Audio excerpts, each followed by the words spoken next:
We are still talking about days, but right now we're talking about Dishing Days. You'll see some behind the scenes of early Dishing Days. And or if you're a kid, you remember that day because you were watching when it happened. You know what? We should, I may be spilling a little bit of tea. I know what you're gonna, you can skip that part. I know what you're gonna allude to, but maybe skip the thing. But what thing? I think I know what you want to say. But yeah. But you can say what you want. Yeah, I know what you want.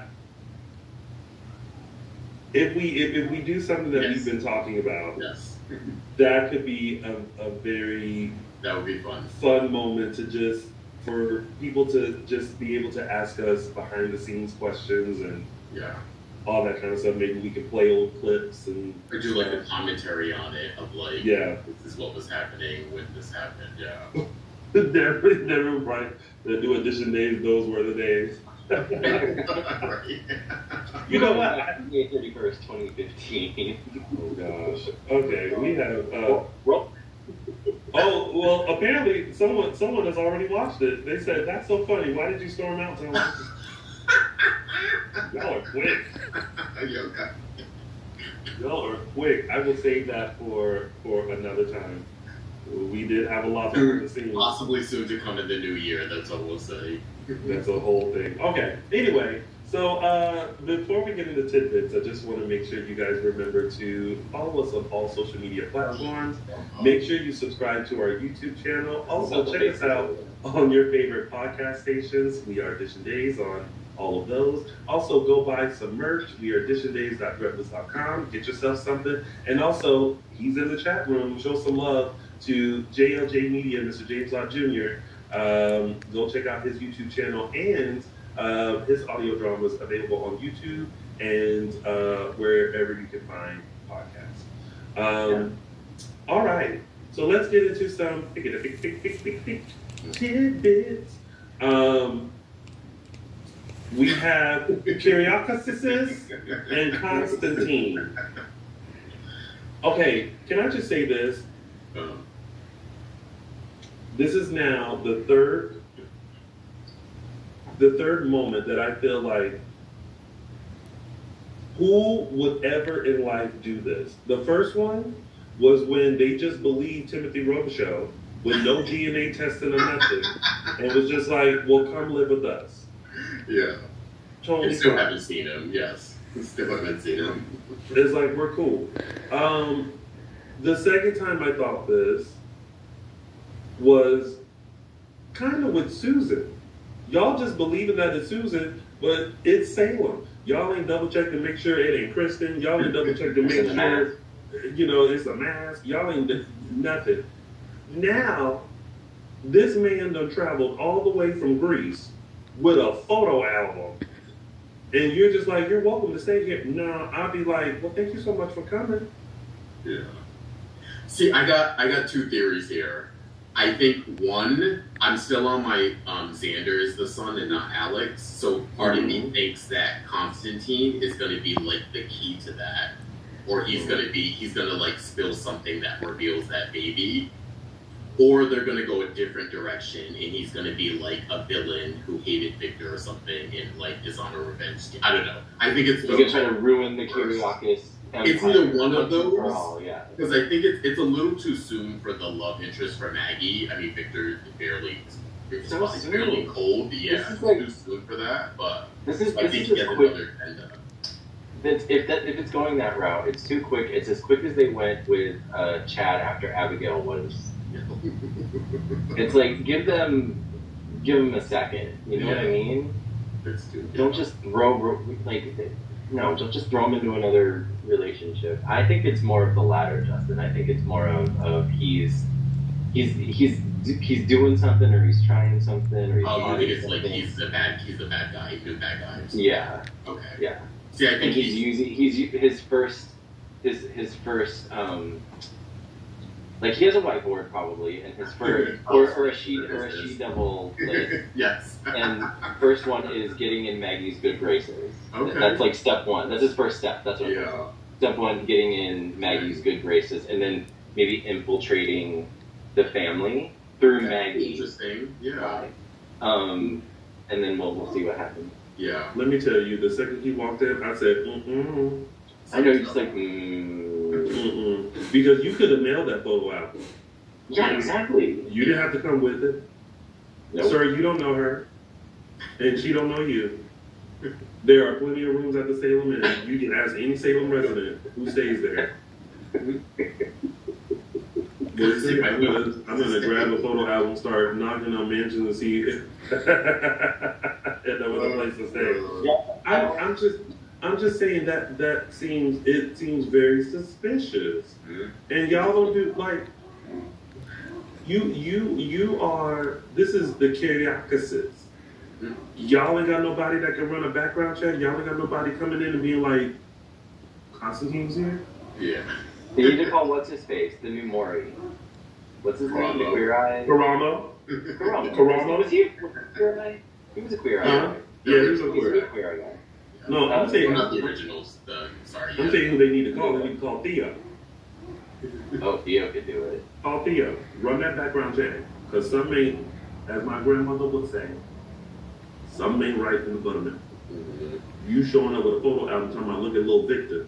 Like, where have you been this whole time? See, that's the thing. When people pass away, random people just be popping up. No, sir, stay in Greece. Run your little bar. You know, you could have emailed me a copy of that photo. You could have scanned it, put it in a PDF. Scanned it, put it in a PDF, scanned an old version of it. You could have went to Shutterfly.com and uploaded the images and created a new scrapbook.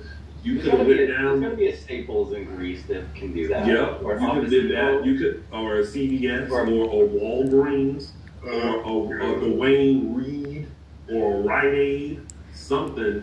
Instead of you hopping on a plane with this photo album, talking about look at little Victor.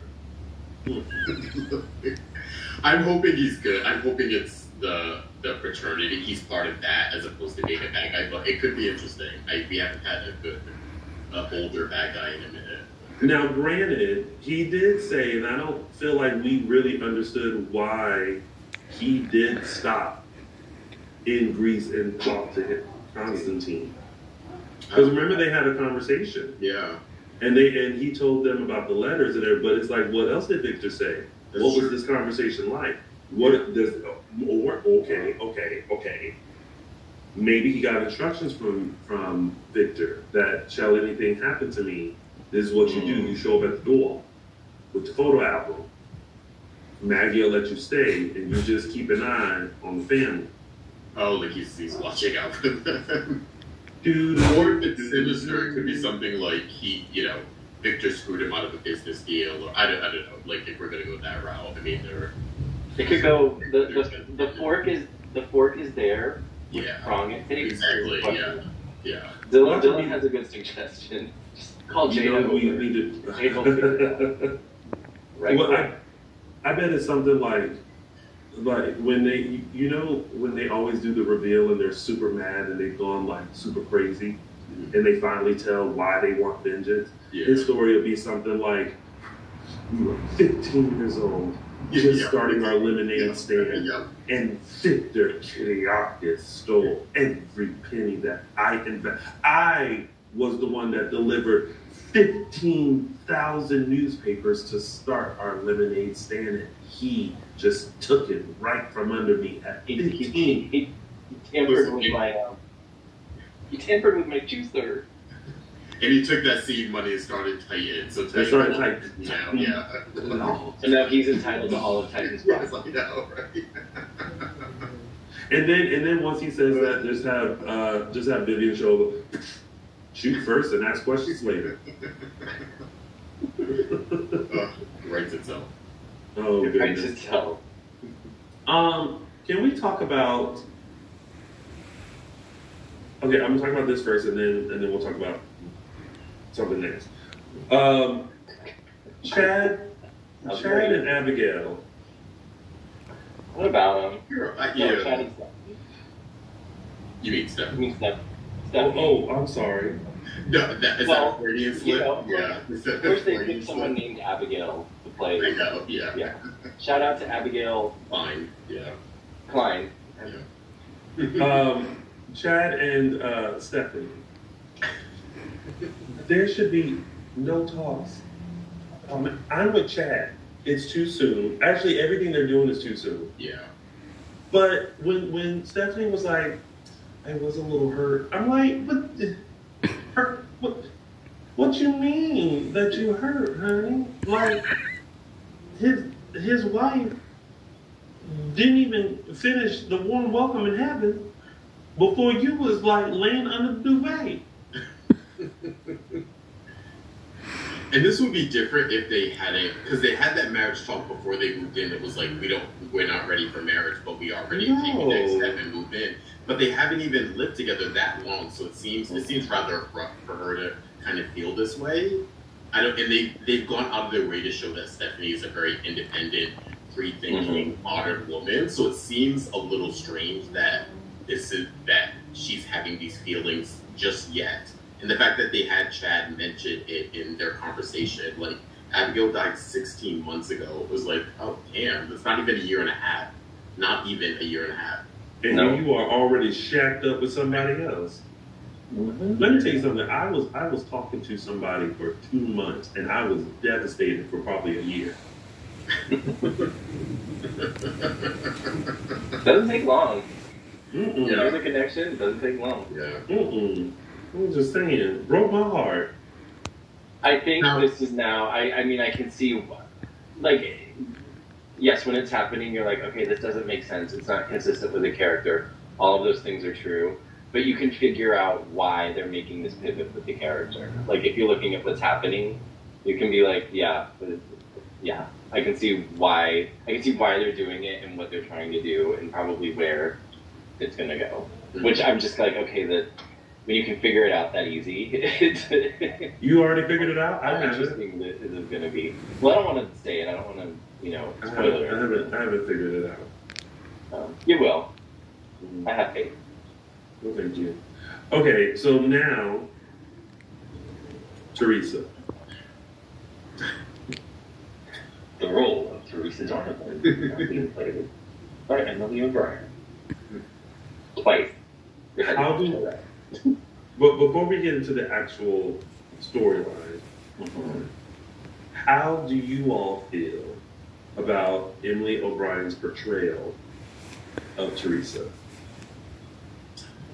I'll say this. I'm okay with it because I honestly think she's trying to feel her way through it. And I think she's slightly mimicking Jen Lilly a little bit. Or I'll say this. I feel like she's slightly mimicking the persona of Teresa that Jen Lilly put forth. I'll say that. The foundation. Exactly. I feel like she's trying to mimic that, so she's like still trying to feel her way in. But I think she's doing that because she's trying to make such a stark contrast from I was playing Gwen literally 5 minutes ago.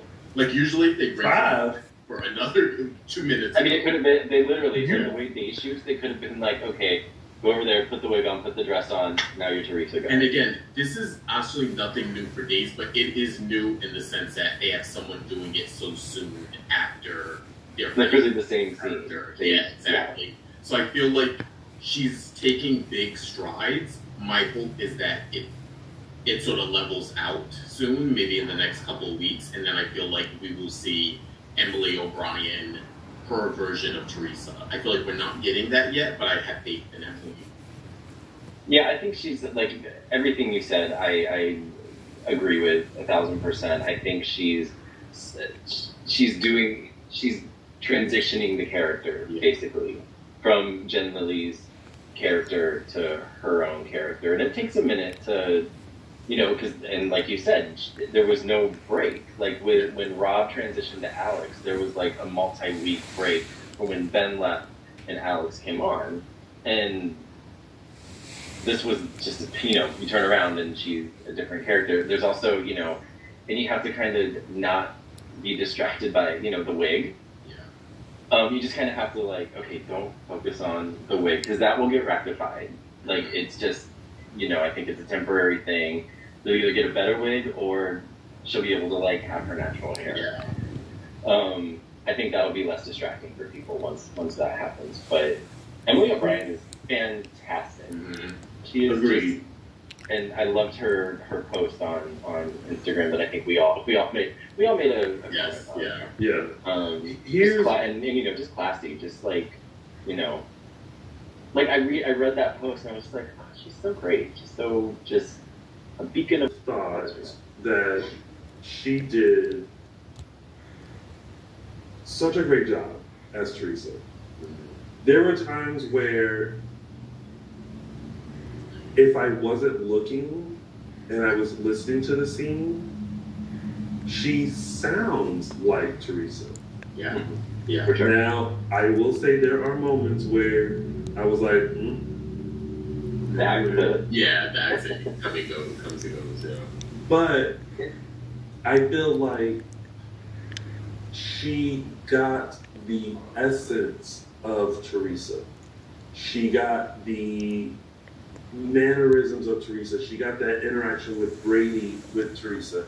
And I feel like it takes a talented person to get that and to understand that and to study that. And I think what's throwing us off as fans is, yes, 2.5 seconds ago she was just Gwen. So we didn't have a chance to delete Gwen from us before she was Teresa. So we're having a battle where we're looking at Emily